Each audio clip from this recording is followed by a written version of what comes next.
We'll get into it. Good morning, everyone, and welcome to day 3 of our 3-day offshore wind webinar series.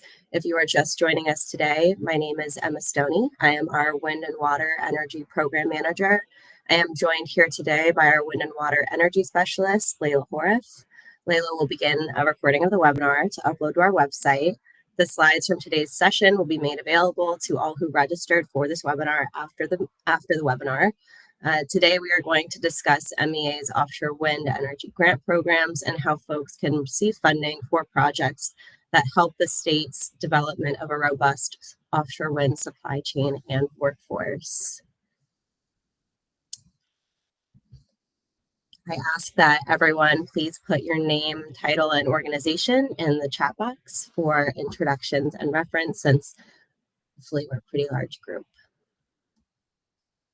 Okay.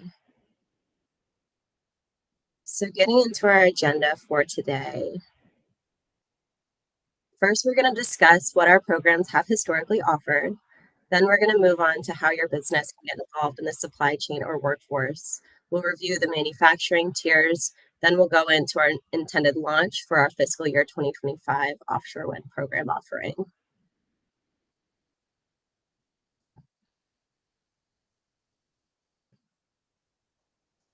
So moving into it, we'll talk about the offshore wind program history. So since its inception, MEA's offshore wind grant programs have collectively provided $10.8 million to emerging businesses, nonprofit organizations, and public institutions for the purpose of advancing offshore wind supply chains and workforce and preparing our state for the demand that will come from the offshore wind pipeline that's going on in the United States. The offshore wind programs are funded under the Offshore Wind Business Development Fund. This was created under the Clean Energy Jobs Act of 2019. It also set an initial goal for Maryland and some of the parameters for how offshore wind projects would be evaluated. Under CEJA, one of the requirements that was set forth was that any offtake agreement for offshore wind projects in Maryland must come with an investment into supply chain and workforce development. This was the net positive benefit to the state. To ensure this, it is required that any awardee of an offtake agreement, which is also known as our ORIC agreement in Maryland, must deposit $6 million into the Offshore Wind Business Development Fund. This is where the state will develop programming to best deploy these funds. The MEA created our offshore wind grant programs through this funding source, and as a requirement of the fund, eligible applicants must be either emerging businesses or be supporting employment opportunities that will eventually support the emerging business community. So last year, MEA launched our supply chain investment program and our education and workforce programs, each with their own area of interest. This program, one of these areas of interest, AOI 1, this market entry planning program, is going to be folded into a larger initiative with the Oceanic Network. This is to leverage our industry partner relationships, but it is also so we can actually scale up this initiative. So the MEA already provides funding to the Oceanic Network of leveraging our industry partnerships. We encourage folks to take advantage of the program under the Oceanic Network. It is going to remain an application-style program under their initiative, but because MEA will be providing funding, it'll still be able to complete this the same purpose of the original AOI 1 market entry planning.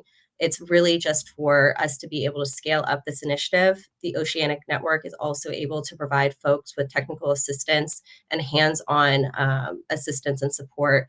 And this is done by knowledgeable industry professionals. So we strongly encourage folks to refer to their program when it launches, because it is funded by us, and it is also going to provide really great hands-on technical assistance for folks who may really be looking for that deep dive into developing their market entry plan for offshore wind.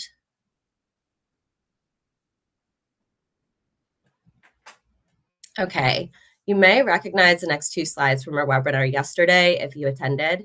This is a high-level pathway we put together by our team to develop the steps to move into the offshore wind workforce and into an offshore wind relevant career.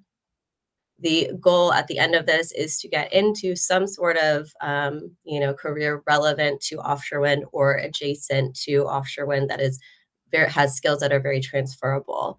So with our programs, we are targeting the awareness and education piece of this, and we are targeting the training and skill development and the certification and safety training components.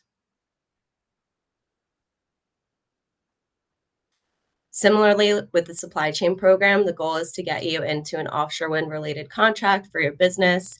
This could be between you as a tier 4 manufacturer supplying a tier 3 subcomponent assembler with raw materials.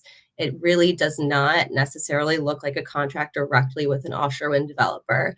You might fit better into another aspect of the supply chain. So, in order to help businesses do this and get a contract or even a foot in the door, we're targeting the following areas with our programs. This assessment of an organization's capabilities and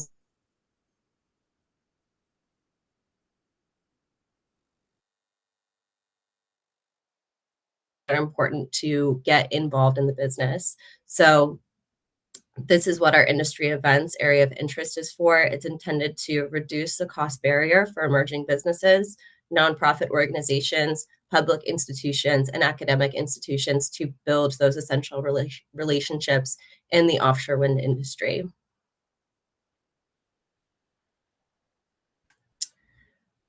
And because we do know that contracts related to offshore wind will not always be with the developer themselves, I want to pull up this diagram again. This was also from our webinar yesterday. It very clearly demonstrates the different tiers of manufacturing in the offshore wind industry. You have tier 4, which is very general, things like raw materials, copper, carbon fiber, concrete, and your tier 4 manufacturers will have those contracts with their tier 3 subcomponent assemblers, which are the ones who are combining raw materials into something that they will then be selling to these tier 2 sub-assemblers, and it will move up the chain that way. So that's a pathway that we encourage organizations to go through, and something that is really a great opportunity about MEA being able to partner with the Oceanic Network for the technical assistance component of our Area 1 interest and folding it into a larger initiative is that organizations are able to get that hands-on technical assistance of figuring out where exactly they feel they fit, if they are on the manufacturing side, where they fit in this tiered structure, or if they are a different type of organization, where they fit in the supply chain.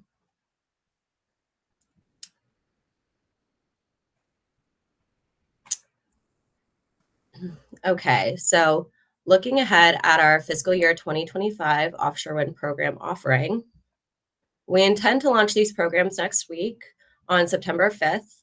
Our programs will be open for 120 days, so they'll close on January 5th, 2024. However, should our launch date be pushed back, the close date will also be pushed back to whatever equals 120 days. We evaluate our programs both competitively and non-competitively. So our supply chain investment program are awarded on a non-competitive basis, while our education workforce programs are awarded on a competitive basis. Emerging businesses, nonprofit organizations, local government agencies or departments, other public institutions, and academic institutions are all eligible for these programs. This is our program offering. These are the same 2 areas of interest that we had under both of these programs the previous year. They have not changed for this upcoming fiscal year.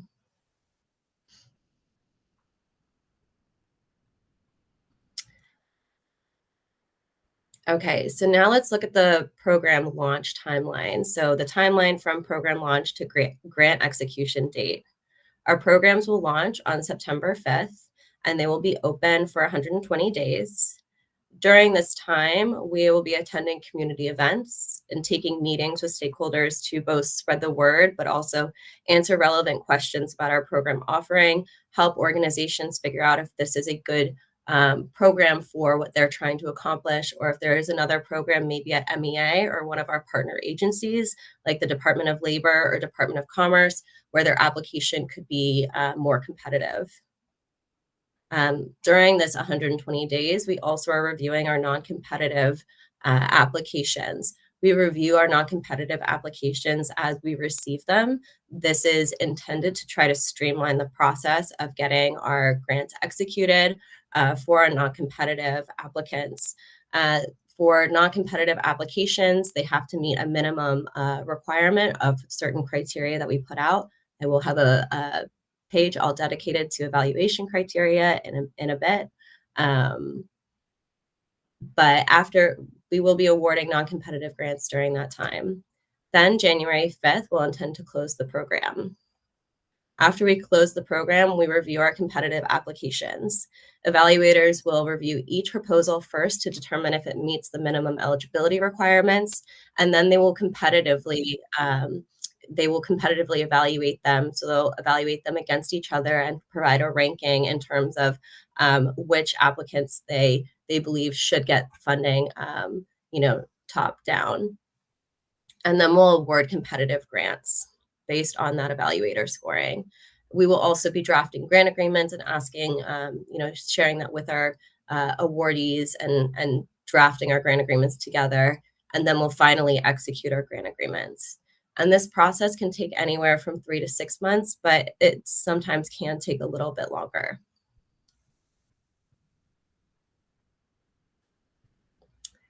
Okay, so now I'll get into the deeper dive into our areas of interest for each of these programs.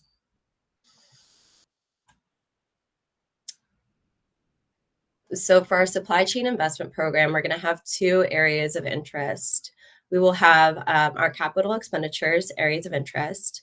The purpose of that program is to provide funding that will offset the capital expenditures related to an organization engaging in the offshore wind industry. So eligible applicants are emerging businesses, nonprofit organizations, public institutions, and academic institutions. We will award up to $500,000. That will have a cost share requirement of 50%. This cost share requirement is of the total project costs. So we will award up to 50% of total project costs up to a total project cost of $1 million, essentially. We have just shy of $1 million available for this area of interest, although that may depend on whatever applications we receive. We have funding for our workforce program too that we are able to use between the two programs. Eligible uses of funding are things like relocation costs, cost of construction of property and renovations to existing property, things like purchasing and installing certain equipment. Things that are not eligible are the actual purchase of property, that kind of thing. And then when it comes to industry events, this program is intended to provide funding to organizations who have cost barriers that prevent them from attending certain industry events. The same applicants are eligible for this program as are for our capital expenditures program. It's emerging businesses, nonprofit organizations, public institutions, and academic institutions. We will award up to $5,000. There's no cost share requirement, and we have $50,000 to go towards this fund. So eligible uses of funding are things like registration costs, travel and lodging costs for attending a offshore wind specific event. We do ask, and this is a requirement based on last year's troubleshooting whenever we launch a pilot program, is we are requiring 90 days for application prior to the event.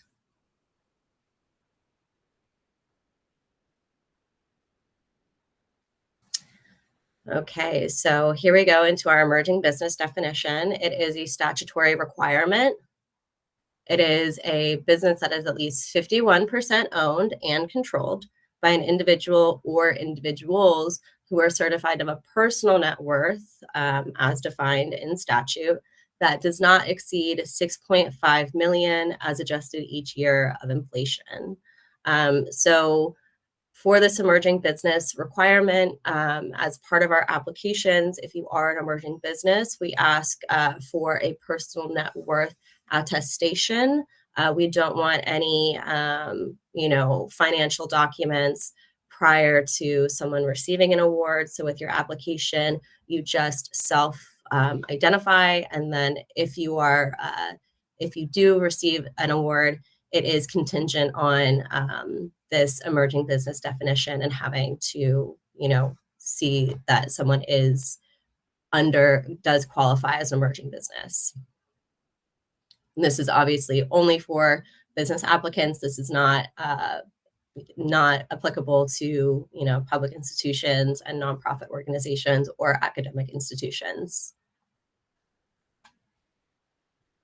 Okay, so going into our program evaluations, so each AOI will be evaluated on criteria specific to that area of interest, and that will be available in the published funding announcement that will be available on September 5th on our website. However, our methodology is that they are non-competitively evaluated. They are reviewed as they are received, and applicants must meet the minimum eligibility requirements. So these are things like they have to be an emerging business and, any other sort of eligibility requirements. These are some of the evaluation criteria that we will look at when we are looking at a capital expenditure grant program. The industry events evaluation is a little bit more streamlined and easy. But when we're looking at a capital expenditure project proposal, we are really looking at things like budget and return on investment. Is it going to be a feasible project? Is it going to be economically sustainable? Is it going to be environmentally sustainable? What are the economic development opportunities associated with this project? Are there going to be jobs that come from this?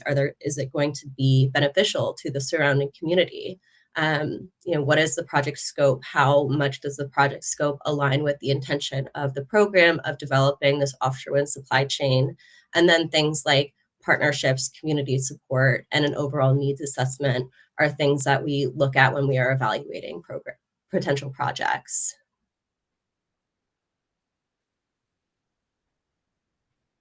So how to apply. September 5th is our program launch date. You will use a JotForm link on our website after September 5th. It will have the application form, and it will have a portal for you to submit all your application documents. There is information on our webpage. It's going to look like this. There will be a table, and it will have the area of interest, a description of that area of interest, and it will have all of the program documents that you need.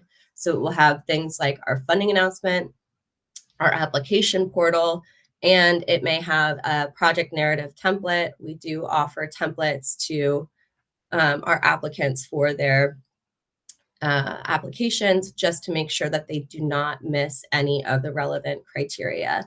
So this is a picture of our project narrative template. It is totally like plug and play. You can just fill out this project narrative application and then submit it for the project narrative component of your project on the JotForm link. In terms of things that you can do before September 5th, if you are a business owner, getting your business owner documents all together, your W-9 information is necessary, and we do need a certification of status for both of our AOIs. This is our program webpage. If you are unfamiliar, please check it out. It can be found at energy.maryland.gov. And if you just type in supply chain into the search bar, it'll come up immediately.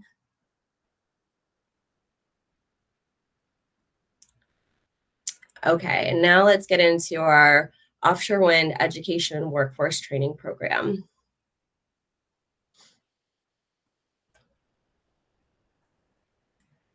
So our areas of interest under this program are the same that we offered last year.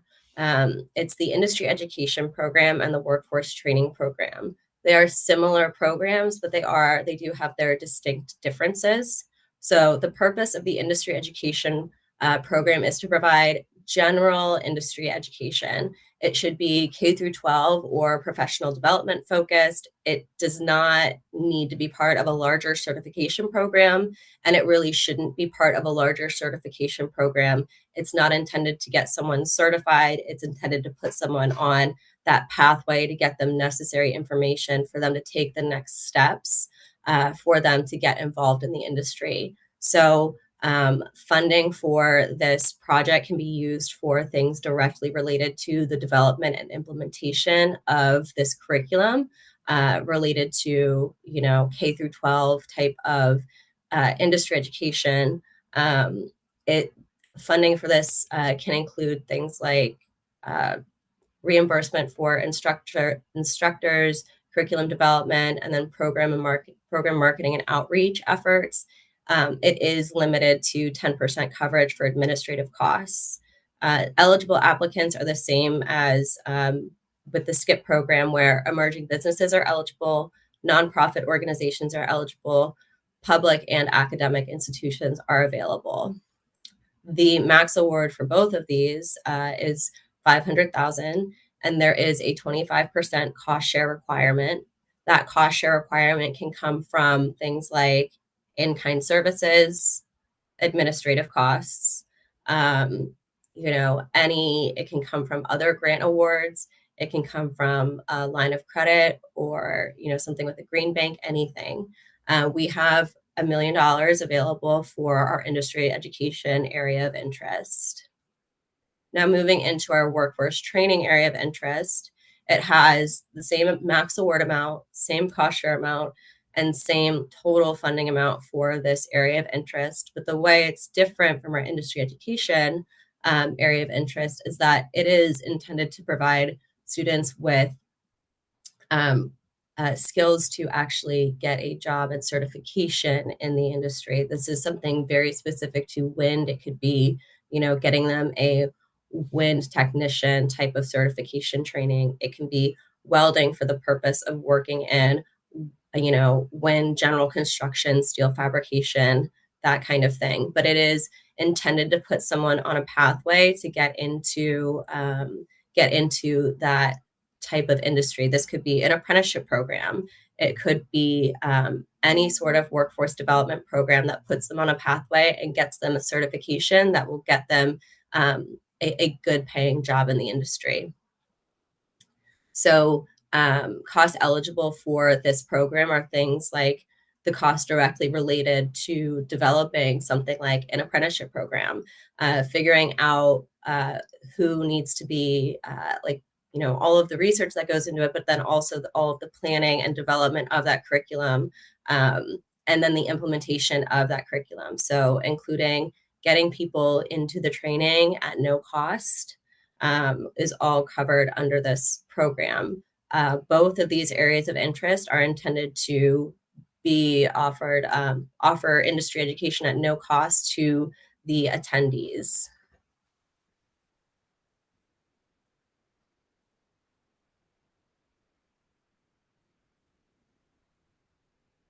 Okay, so getting into how we evaluate our education and workforce programs, because we do evaluate these competitively. Um, Again, the caveat is they will be evaluated on very specific criteria that is in each funding announcement, but our methodology is that these are competitively evaluated. The applications are reviewed at the end of the application period for minimum eligibility requirements.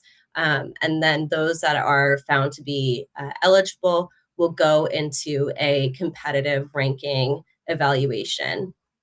And things that we look at are, again, very similar to the previous, where things like budget and return on investment, is this going to be something that is sustainable, or really is it going to be something that could continue operating? Is the budget feasible? Is the applicant eligible? Is there community support? Who are they partnering with? And is this a needed project for the industry?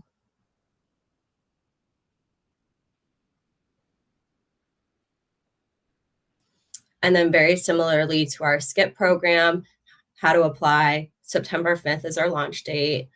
use our jot form link to fill it out. It's the same style of how our program information is going to be presented on our website in a table like this. This is what our web page looks like. We also have an application template for this program's project narrative. It can be found on our webpage in this table, and we strongly encourage folks to use our application template as it does ensure that folks don't miss any of the eligibility criteria in their project proposals. And again, we offer these templates to make sure that they're answering all of the questions that we need for our evaluation so we can properly evaluate each application.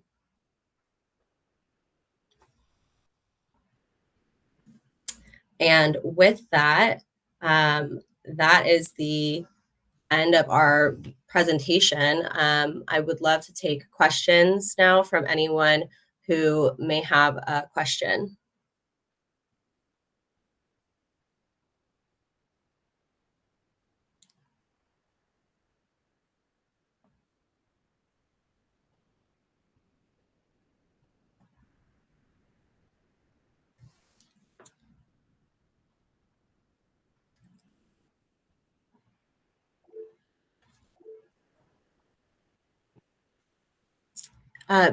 Ben, go ahead. Hi, Emma. Thank you very much for your presentation. Can you hear me okay? Yes, I can. Great. So one of your previous slides, you had mentioned a plug-and-play form that applicants can fill out. Is that form available online or something like that? Yes, it is. That form is available online. If you go to our website right now, it's still formatted for our 2024 program, but the application template is going to be the exact same for 2025. Really, it's just, it goes down the list of what we're looking for in our evaluation to make sure that each of the criteria that we're looking for is addressed. We want to make sure that in the applicant's proposals, they are not accidentally missing something that we are really heavily looking at. Okay, so I'm on your website now. Where would I find the grants and incentives? Renewable? So it will be, if you see the, let me see if I can, you see this here. Oh gosh, that's a terrible circle. It's on our program webpage. It'll be a table like this, and it's the third one down. It'll say project narrative template, and it is for the project narrative component of the application package. Emma, I am not sure we can see your screen. I still see the PowerPoint slides. Sorry, go ahead, Layla. Say again. I am only seeing the PowerPoint slide, not the web page.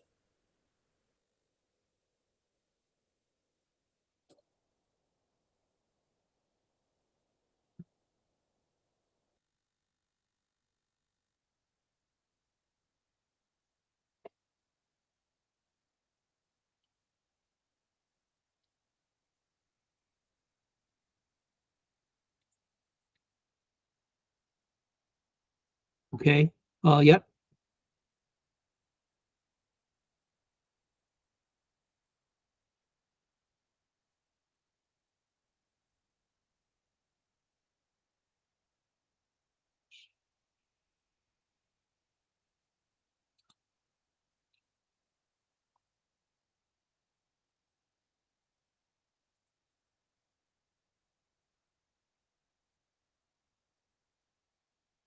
I see. Okay, thank you very much.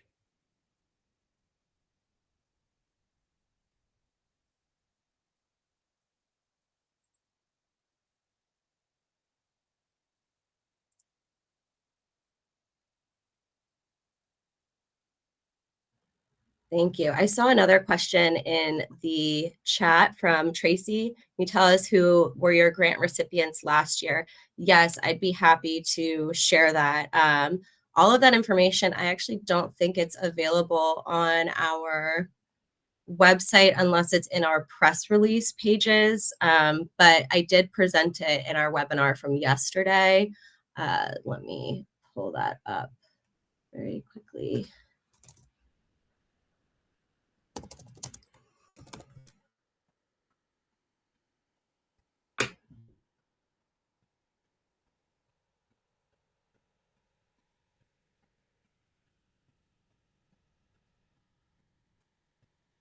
Okay, so our recipients from last year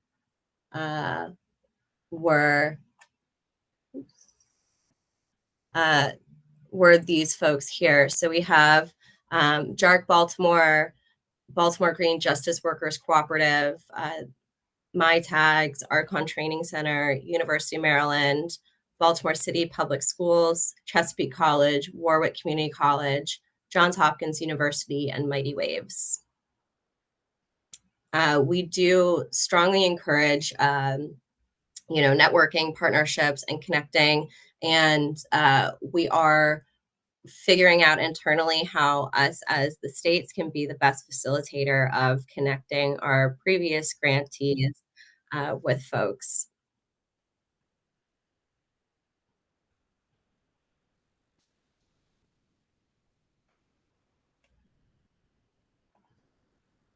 Are there any other questions?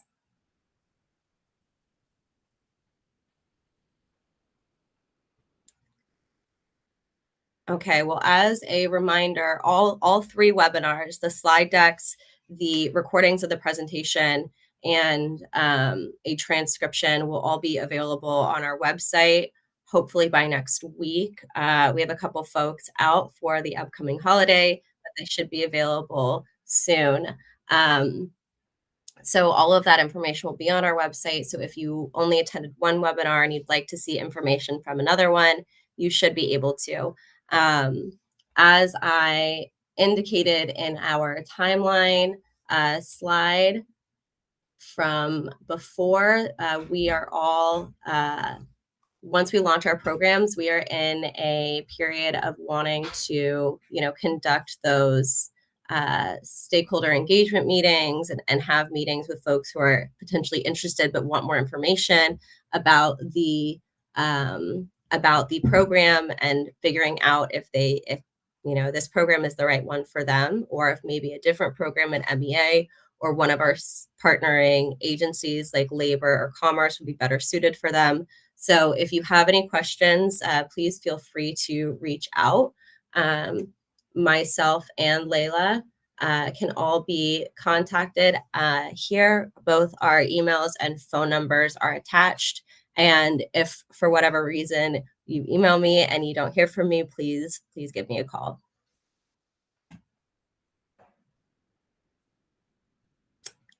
Okay, and with that, I will give you all plenty of time back in your day, and I appreciate everyone participating and attending. And if you have any questions, please feel free to reach out. All right, thanks. Bye, everyone.